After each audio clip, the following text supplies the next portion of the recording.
Je vous invite ce matin à poursuivre en fait une série qu'on a commencée il y a quelques semaines déjà avec Stéphane. On a commencé il y a quelques semaines à suivre la première lettre de Jean. Je ne sais pas si vous vous en rappelez.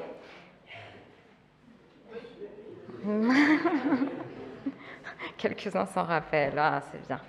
Ah ben, en fait, on va continuer. Ce matin, je vous propose de lire dans 1 Jean, au chapitre 2, on va lire le dernier verset, et on va lire jusqu'au chapitre 3, verset 10. Vous avez normalement le texte qui va s'afficher, vous avez le texte aussi sur vos feuilles. Je vous invite à lire. Je lis pour nous tous. Vous savez que le Christ est juste. Par conséquent, vous devez aussi savoir que toute personne qui fait ce qui est juste est enfant de Dieu. Voyez à quel point le Père nous a aimés.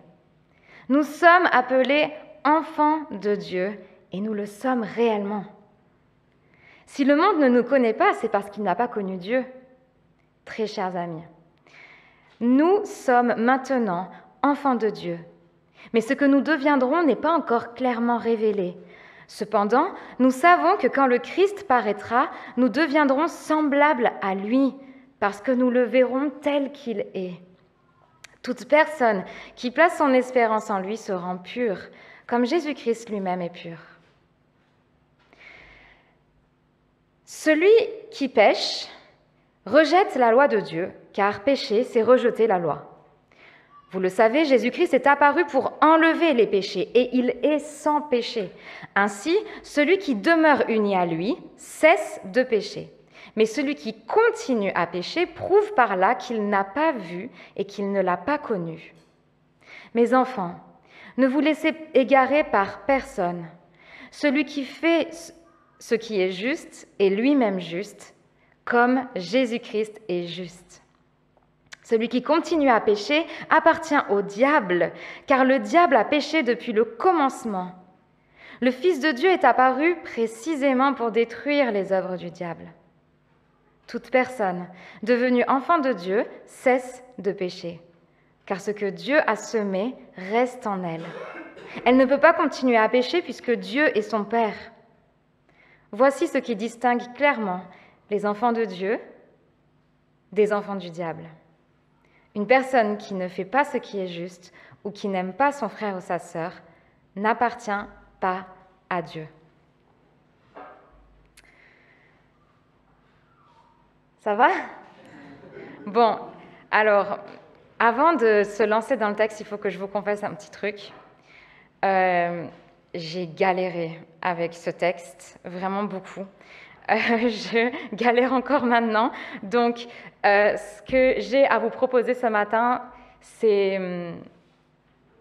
Voilà, je veux me présenter à vous très humblement, parce que je crois que je n'ai pas tout compris dans ce texte. Mais j'ai quand même travaillé, j'ai quand même demandé au Seigneur. Donc, je vais vous donner ce que j'ai reçu. Et j'ai envie de dire, continuez le cheminement en vous, ok? Je vous fais confiance, quoi. Alors, surtout, je vous invite à placer notre confiance dans le Seigneur, là maintenant, pour qu'il nous parle à nous tous. Alors, je vous invite à prier.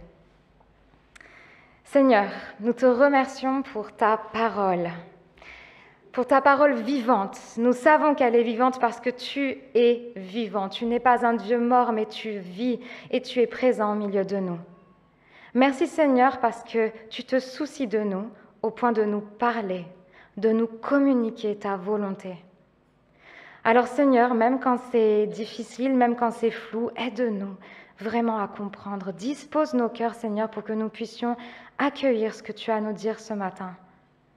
Ouvre nos oreilles pour que nous puissions entendre. Ouvre nos yeux pour que nous puissions te voir.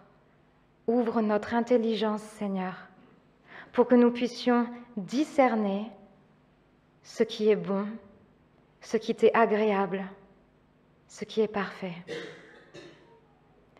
Nous comptons sur toi, Seigneur. Amen.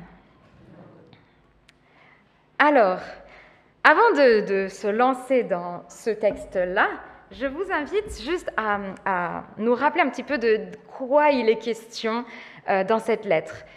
Déjà, qui parle? Bon, en fait, c'est une mauvaise question parce qu'on ne sait pas trop la réponse. On suppose que c'est Jean, même si l'auteur lui-même ne se présente pas comme tel. Jean écrit, moi je vais l'appeler Jean, il écrit à des chrétiens qui sont visiblement éprouvés à cause d'enseignements qui sont contraires à ceux qu'ils ont reçus de la part des apôtres. Les chrétiens, en fait, là, ne savent plus quoi penser, ils ne savent plus quoi croire. Et Jean identifie ces personnes, il les appelle, on l'avait vu la dernière fois avec Stéphane, au chapitre 2, il les identifie, il les appelle des séducteurs, des personnes qui véhiculent des pensées qui embrouillent vicieusement le message de l'Évangile. Alors, je dois juste avouer ici que bien que la lettre elle ait été écrite il y a un paquet d'années, il faut reconnaître qu'elle est très actuelle. Comme l'a prié notre frère avant, nous sommes dans un monde où tout est permis et ce n'est pas facile de discerner, de savoir qu'est-ce que Dieu veut dans ce monde-là. Jean vient en aide à ses lecteurs en les encourageant à ne pas être bêtes. Alors, ça c'est moi qui le dis, je le comprends comme ça. En gros, il apprend à ses lecteurs à discerner, à développer leur esprit critique dans ce qu'ils entendent. Jean distingue parmi les chrétiens, en fait, ceux qui ont une foi superficielle et ceux qui ont une foi authentique. Et pour évaluer l'authenticité de la foi, en fait, il va, dans toute sa lettre, faire passer plusieurs tests. Et nous avons déjà vu plusieurs de ces tests précédemment. Aujourd'hui, Jean fait passer le test de la justice. Vous avez vu le nombre de fois que c'était répété ce terme. Faites ce qui est juste parce que Christ est juste, ta. Qu'est-ce qui se passe exactement? En fait, les séparatistes, ceux qui se séparaient du groupe des chrétiens, ces chrétiens de façade qui se disaient être chrétiens, en fait, cherchaient à égarer les autres en brisant le lien qu'il y a entre le fait de connaître Dieu et le fait d'avoir une conduite qui se soucie de ce que Dieu aime. En gros, selon eux, il est possible d'être enfant de Dieu, mais de ne pas vivre comme Jésus. Après tout, nous sommes sauvés. C'est bon, c'est fait, une fois pour toutes. Nous sommes pardonnés. Alors, on ira tous au paradis. Ne crois pas ce que les gens disent, c'est ton cœur qui est la seule église. Ah, Paul Naref. Bon. Qu'en dit vraiment Jean, en fait? Pourquoi est-ce que c'est si important de parler de la justice? Pourquoi est-ce que c'est si important pour le chrétien d'œuvrer pour le bien? Eh bien parce que Christ est juste. Vous l'avez vu, Jean le répète dans notre texte juste 2 fois. Enfin, il le répète au verset 29, en chapitre 3, verset 7. Et parce que si nous sommes les enfants de Dieu, alors nous sommes aussi appelés à pratiquer la justice. Pour Jean, cela est un sujet de joie. Jean s'émerveille de l'amour de Dieu. Vous avez vu, à partir du verset 1 jusqu'au verset 3, voyez à quel point le Père nous a aimés. Voyez. Mais vraiment, regardez. Arrêtez-vous et regardez comment le Père nous a aimés. Nous sommes appelés enfants de Dieu. Et nous le sommes réellement. J'aime bien comme Jean insiste, comme si ça pouvait être une blague. Nous sommes enfants de Dieu. Non, mais on l'est réellement. Dieu nous aime, il nous l'a manifesté de manière à ce qu'on puisse le voir, à ce qu'on puisse le vivre. Nous faisons l'expérience de l'amour de Dieu. Nous sommes enfants de Dieu, vraiment. C'est un fait, quoi que les autres puissent penser. Ok, mais quel rapport avec le fait de pratiquer la justice? Eh bien, les versets 2 et 3 nous aident. Jean dit, mes amis, nous sommes des enfants de Dieu. C'est exactement ce que nous sommes, il le répète. Mais ce n'est qu'un début. Qui sait en fait comment nous allons finir? Jean est en fait certain qu'aujourd'hui il est enfant de Dieu, mais il reconnaît qu'il n'a pas idée de la finalité. Bien qu'elle soit réelle, elle est encore invisible, elle n'a pas encore été révélée. Par contre, ce qu'il sait, c'est que lorsque le Christ sera révélé au grand jour, nous le verrons. Et en le voyant, nous deviendrons comme lui. Quand nous le verrons face à face, nous serons comme lui. Et c'est ça tout le projet de Dieu. C'est pour ça qu'il a fait de nous ses enfants, c'est pour nous rendre semblables au Fils. Ce projet, il a commencé à la croix et il est en train de se dérouler jusqu'à ce que Jésus revienne, jusqu'à sa seconde venue. En attendant ce jour, nous sommes en cours de transformation. Et toute personne, ça c'est fort, c'est Jean qui dit là, toute personne qui place son espérance en Jésus-Christ se rend pure, comme Jésus lui-même est pur. Je trouve qu'elle est dingue cette phrase. Vous l'avez comprise? Enfin, toute personne qui place son espérance en Jésus se purifie. L'espérance chrétienne, elle est basée sur les promesses de Dieu. Elle est certaine. Son objet, c'est le retour de Jésus.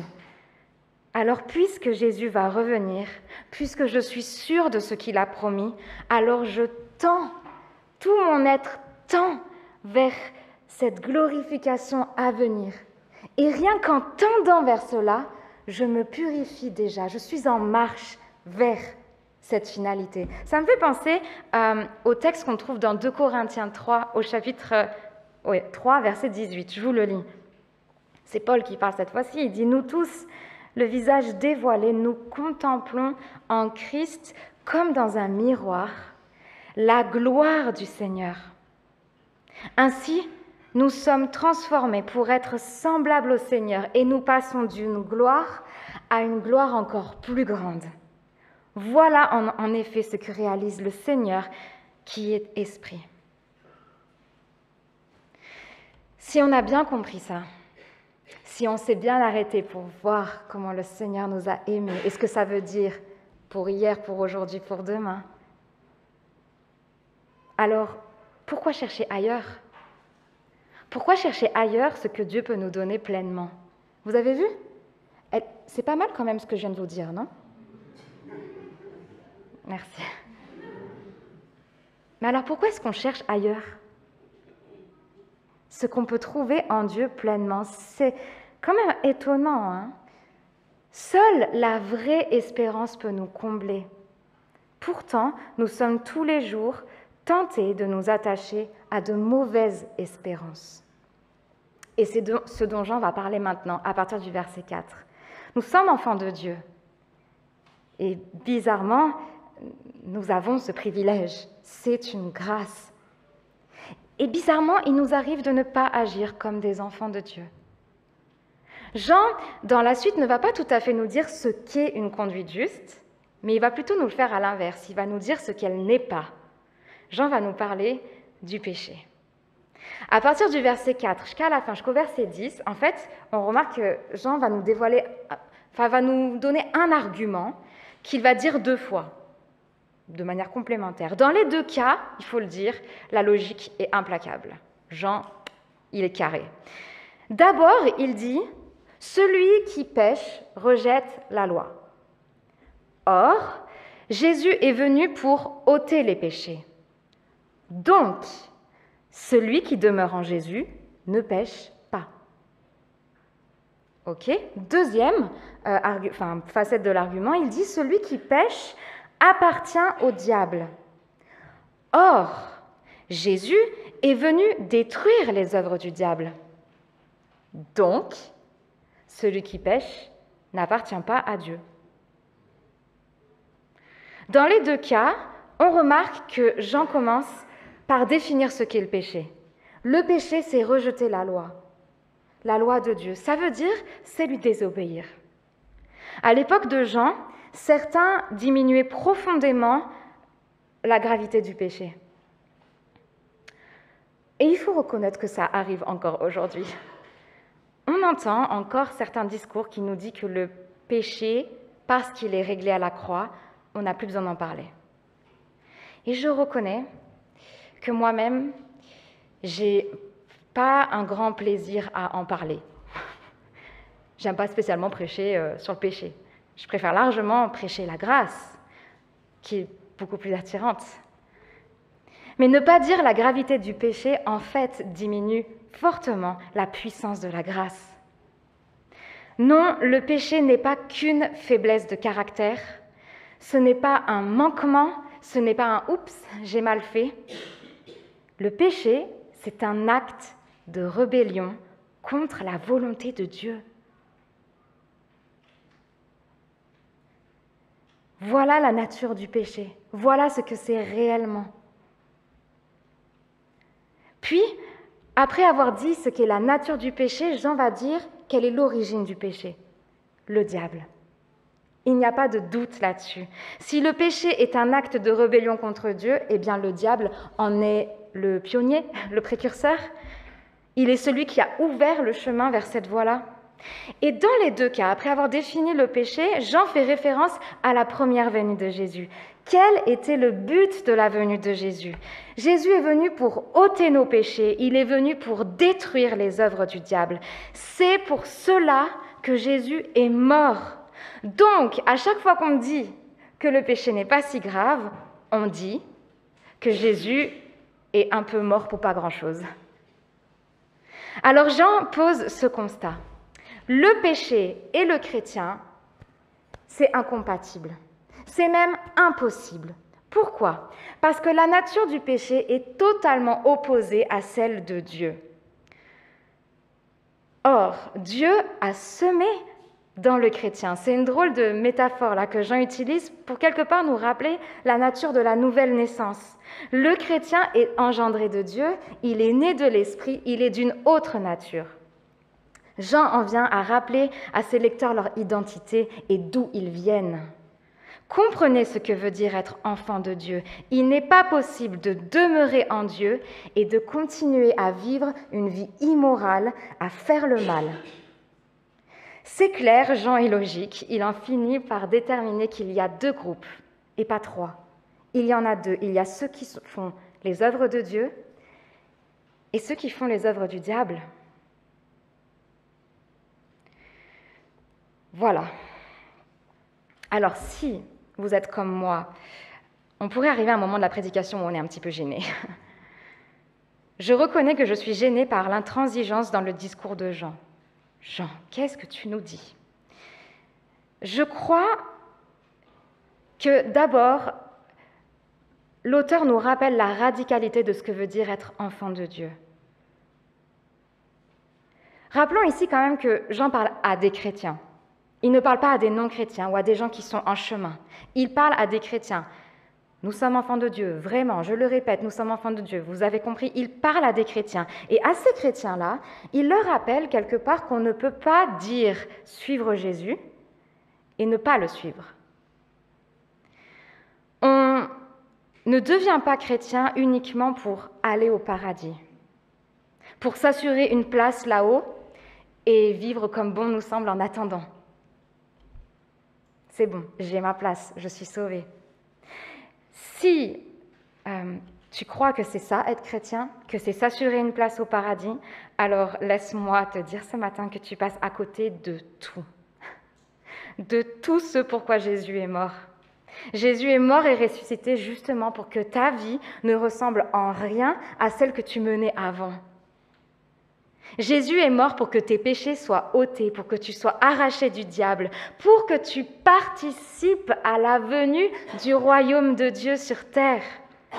Jean nous dit que notre vie reflète qui nous sommes. Nos actions disent qui nous sommes. Alors que disent vos actions?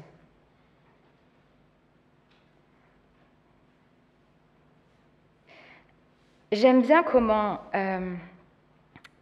Ratzinger nous propose de le voir. Il dit la chose suivante, je le cite. Il dit « Le christianisme n'est pas seulement une bonne nouvelle, c'est-à-dire la communication d'un contenu jusqu'à présent ignoré.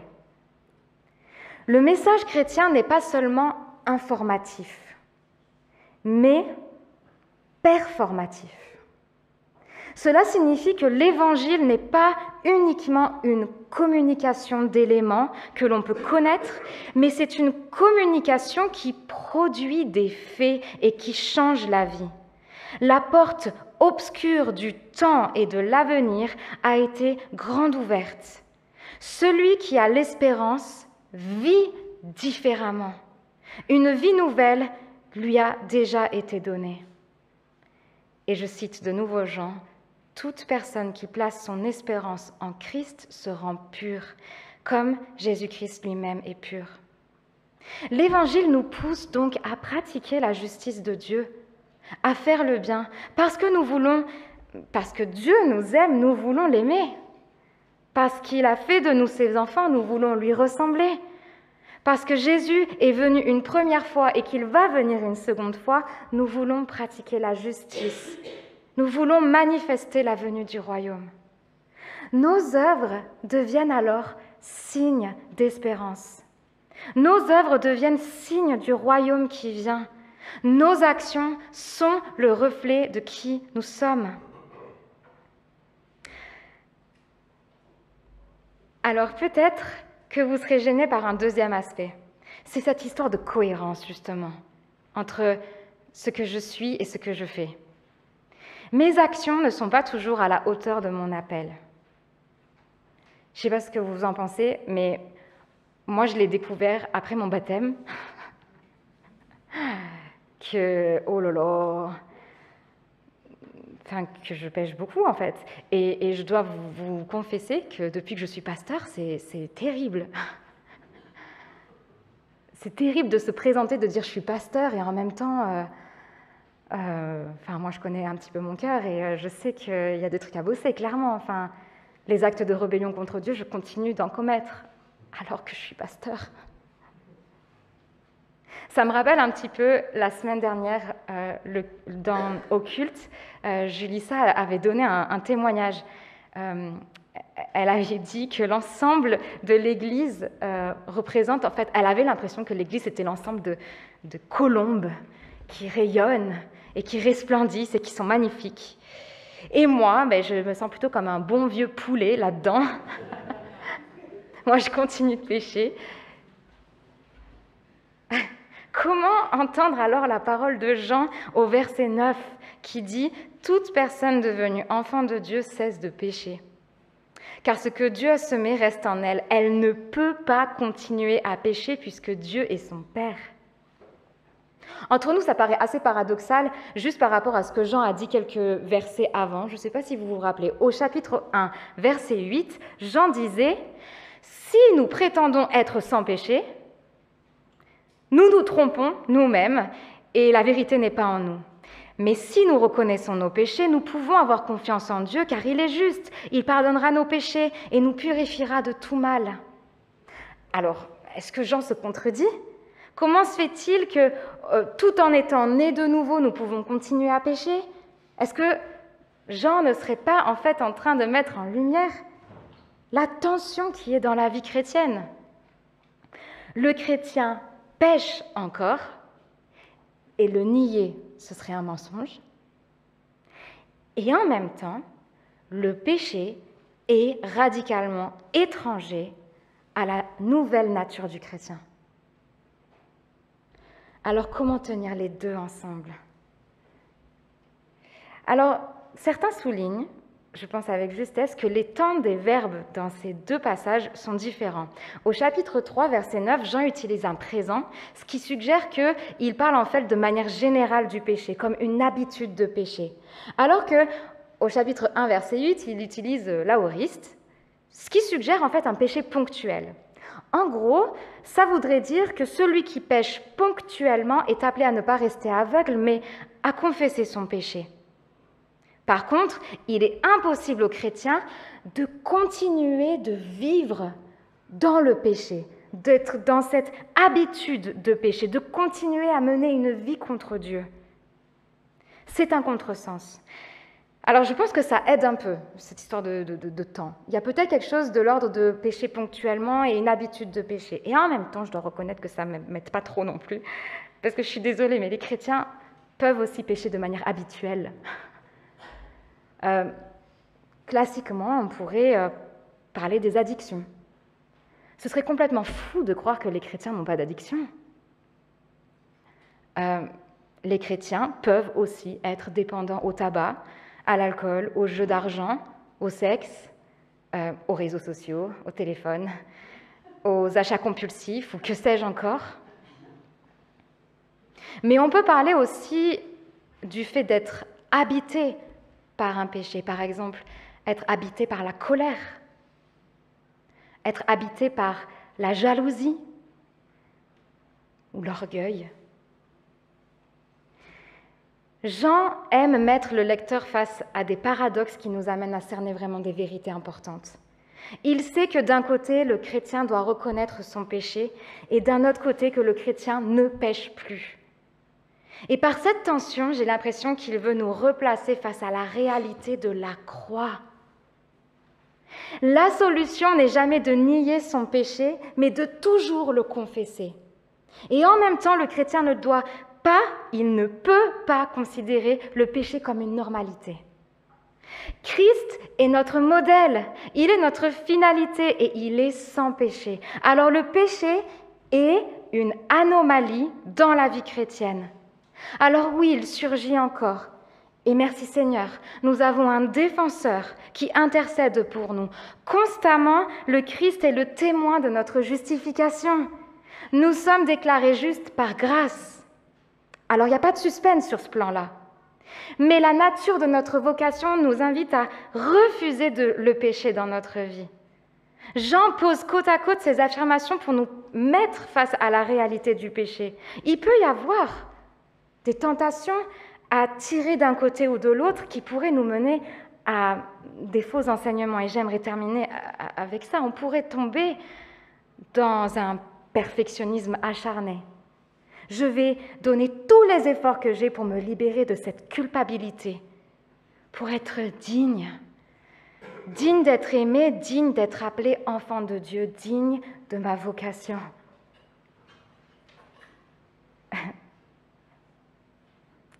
Je relis du coup. Si nous reconnaissons nos péchés, nous pouvons avoir confiance en Dieu, car il est juste. Il nous pardonnera nos péchés, il nous purifiera de tout mal. Et de l'autre côté, on pourrait tomber dans l'idée que le péché a et aura toujours une place dans ma vie. Je suis comme ça. Je ne peux pas changer. Eh bien là, Jean nous dit, non, tu n'es pas comme ça. Tu es enfant de Dieu. Alors arrête de faire de ce péché ton ami, ton colocataire. Arrête de lui donner une place dans ton cœur. Juste sois insatisfait de sa présence dans ta vie. Refuse sa présence dans ta vie. Jésus-Christ est juste. Et lui, le juste par excellence, est mort pour ôter tes péchés, pour détruire les œuvres du diable. Alors arrête de faire ami-ami avec ce péché.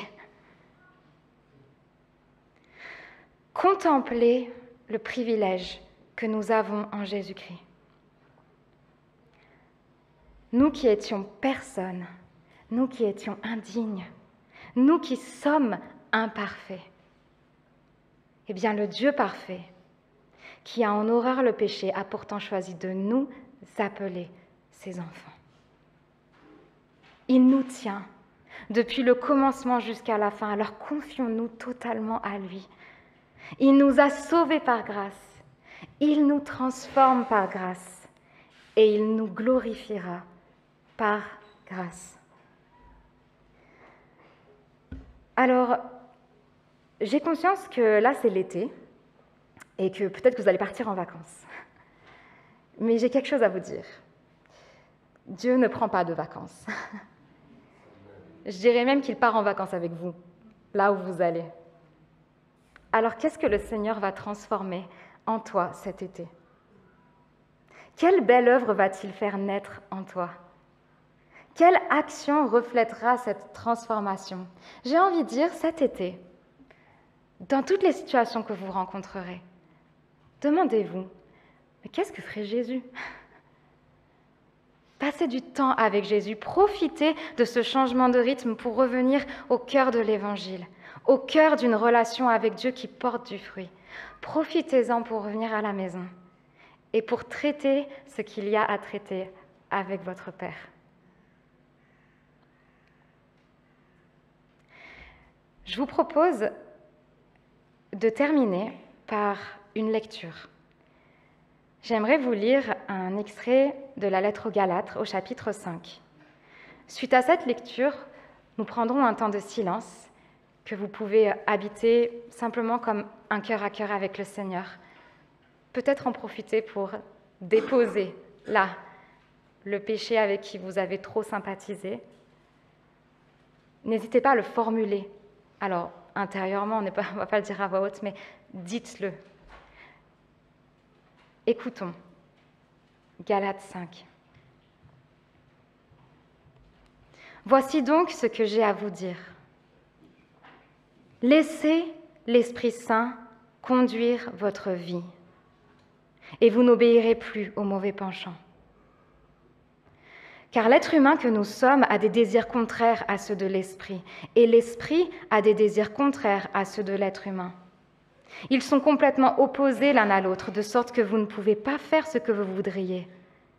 Mais si l'esprit vous conduit, alors vous n'êtes plus soumis à la loi. On sait bien à quoi conduisent les penchants humains. La débauche, l'impureté et les actions honteuses, le culte des idoles, la magie, l'hostilité, les querelles, les jalousies, les colères, les rivalités, les discordes, les divisions, l'envie, les beuveries, les orgies et bien d'autres choses semblables. Je vous avertis maintenant, comme je l'ai déjà fait, les personnes qui agissent ainsi n'auront pas de place dans le règne de Dieu. Mais ce que l'Esprit Saint produit, c'est l'amour, la joie, la paix, la patience, la bienveillance, la bonté, la fidélité, la douceur et la maîtrise de soi. La loi n'est certes pas contre de telles choses. Ceux qui appartiennent à Jésus-Christ ont fait mourir sur la croix leur faiblesse humaine avec ses passions égoïstes et ses mauvais penchants. L'Esprit nous a donné la vie. Laissons-le donc aussi diriger notre conduite. L'Esprit nous a donné la vie. Laissons-le donc aussi diriger notre conduite.